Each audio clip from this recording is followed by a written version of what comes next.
From finishers that ended careers to submissions that could legit put you to sleep, these are the most dangerous WWE moves of all time, starting with the punt kick.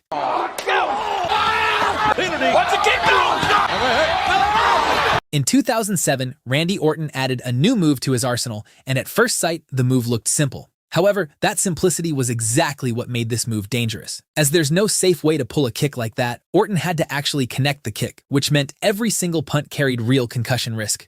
Several performers like Triple H and Vince McMahon were reportedly left with concussions after taking it, and by 2012, WWE quietly banned Orton from using the move for years. Orton eventually got the punt unbanned, telling McMahon he'd figured out how to make it safer, and he's used it sparingly ever since. But while the punt is dangerous because of its pure impact, our next move is dangerous for a completely different reason. Few moves in wrestling history look as unhinged as the Steiner screwdriver. Not yet, they don't stand. Oh, my goodness! Popularized by Scott Steiner in the early to mid-90s, the move starts like a normal vertical suplex. But instead of slamming his opponent down in the standard suplex position, Steiner would rotate his opponent, then drop straight down into a sit-out piledriver. In other words, he took one of the most dangerous moves in wrestling and added a several-foot free fall on top of it. The danger comes down to trust and timing.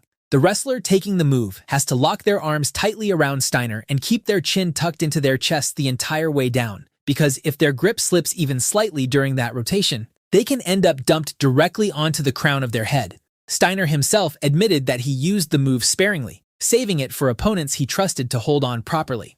Justin Credible has said he was paid a small bonus just to be the first person to take it in a WWF ring back in 1993. But if you thought the screwdriver was dangerous, the next move on our list takes the danger even higher.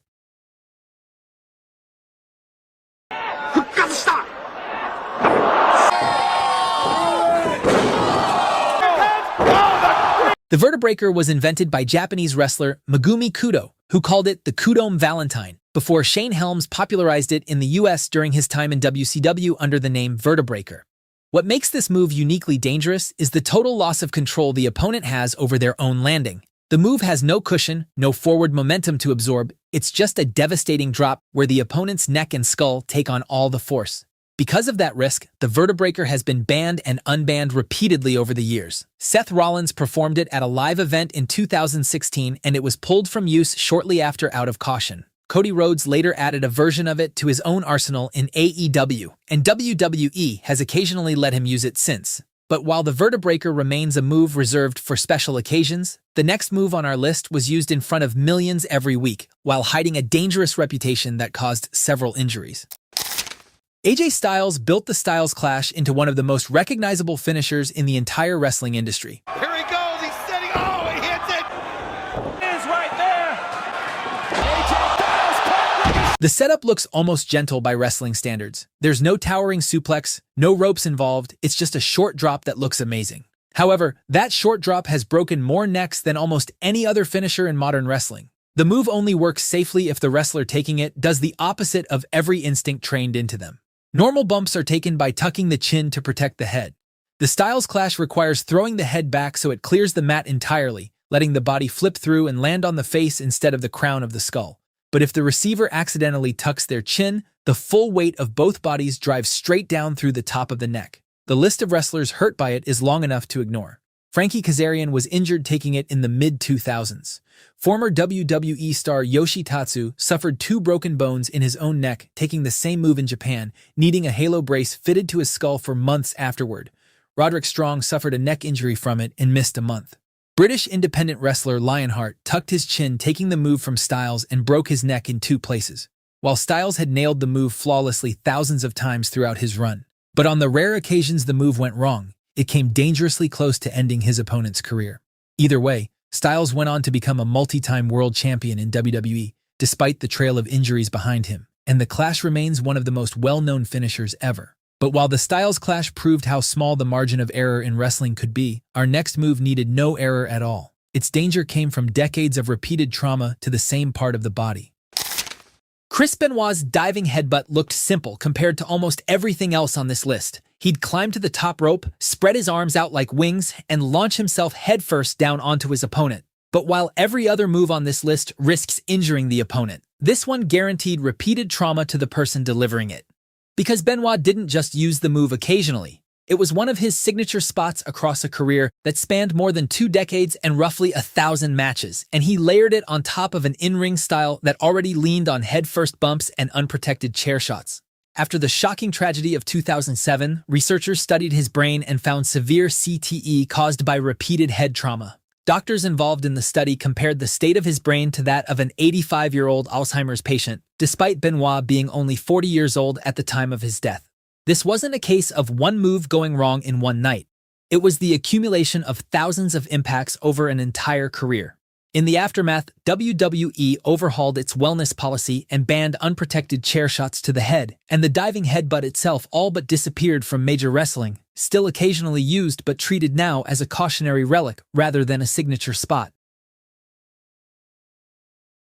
Some moves don't need a long history to earn a reputation. A single horrifying clip is enough. The Beverly Brothers Shaker Height Spike is one of the most notorious tag team finishers ever.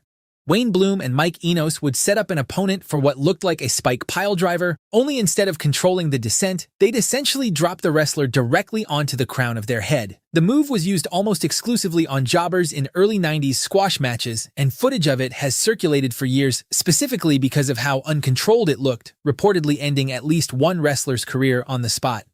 Marty Jannetty's Rocker Dropper carries a similarly dark story. In late 1990, while teaming with Shawn Michaels as the Rockers, Jannetty hit the move on enhancement talent Chuck Austin and broke his neck. But it's not just moves from the 90s. Even modern wrestling has seen its fair share of dangerous moves going wrong. Seth Rollins' Buckle Bomb came under major scrutiny during 2016. Sting took the move at Night of Champions 2015 and absorbed the impact with his neck instead of his upper back. Finn suffered a shoulder injury from the same move at SummerSlam 2016 and had to vacate the Universal Championship the very next day. The reverse Frankensteiner carries a similar risk. While the move looks cool, it puts both the receiver and the performer at equal risk, with very little margin for error. A wrong landing can mean a head or neck injury for either wrestler involved. The Kimura lock, borrowed from mixed martial arts, can hyperextend or dislocate a shoulder in seconds if a wrestler doesn't tap in time.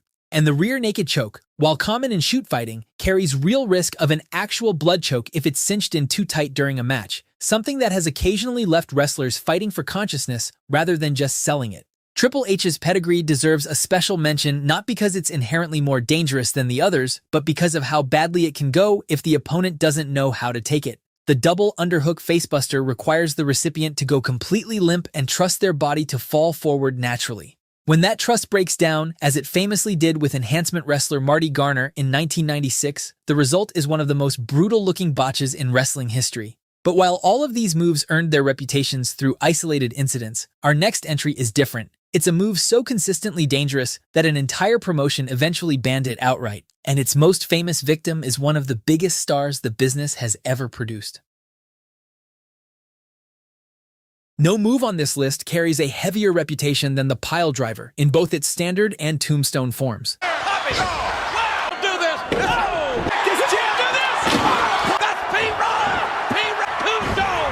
The basic version of a piledriver has a wrestler tuck their opponent's head between their legs, lift them upside down, and drop into a sitting position, driving the opponent's skull toward the mat. The tombstone variation, popularized by The Undertaker, is considered the safer cousin, since the attacker drops to both knees to cushion the landing rather than sitting straight down with full weight.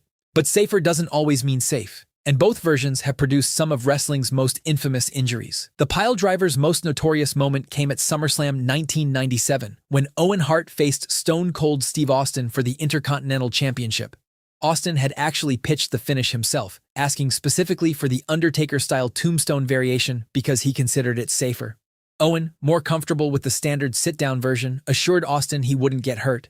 When the moment came, Austin's head was positioned too low, and Owen's full weight drove Austin's skull directly into the mat. Austin was legitimately paralyzed for several seconds, unable to feel his arms or legs, and later said he thought he'd never walk again. Luckily, he managed to crawl over and weakly roll Owen up for the win, but the damage was done. Austin was left with a bruised spinal cord and years of chronic neck problems that eventually required fusion surgery and forced his retirement in 2003. That single incident changed the entire trajectory of the move. WWE banned the piledriver outright around 2000, and for years only, The Undertaker and Kane were given special permission to use the tombstone version, largely because they'd both proven over years that they could execute it without incident.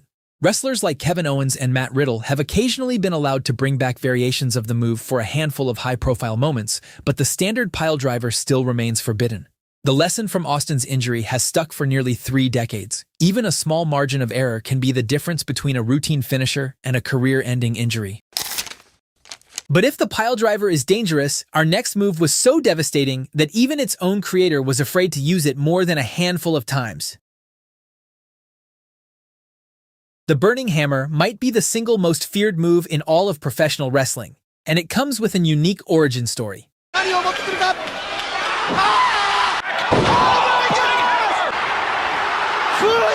Cross is so.